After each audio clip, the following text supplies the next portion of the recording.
Hello, welcome back to the Off-Grid family. Today I'm going to do a video on the Elegoo Centauri Carbon and its first ever filament blockage.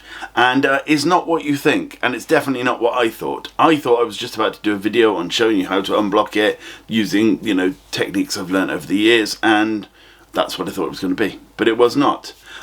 Anyway, before I show you all about that, I'd like to thank Darren, my Patreon. Thank you, dude, for being with the channel for so many years. Really appreciate it. If you'd like to join him, all the links are in the description.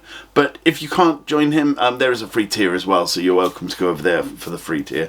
But if you can't join him for that, I understand. But if you could like and subscribe, I'd really appreciate it. Anyway, let's get on. Okay, I have no idea what that means.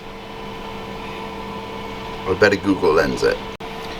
Okay, apparently that means that there is a filament feed delivery error, and I've got to say, it looks like there is. I don't know what's going on. Okay, so I was halfway through the print, and I've taken it off now because I just assumed something went wrong, but it just carried on printing, but nothing was coming through, so I assumed, oh my god, I've had my first blockage.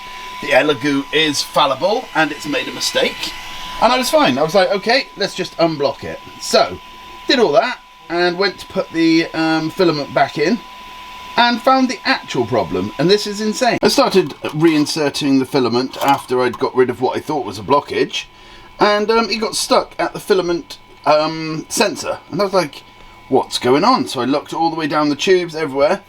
Look at this. There was a huge lump in the filament.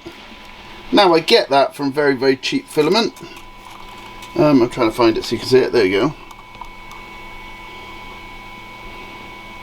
It's literally double. In fact, I can't really show you because it's on the other side. But it's basically double the thickness of the filament.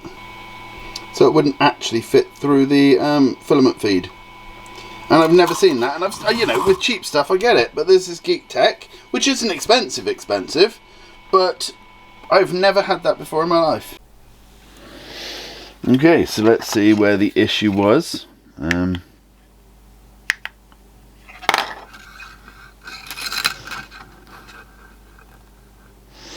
There's the problem.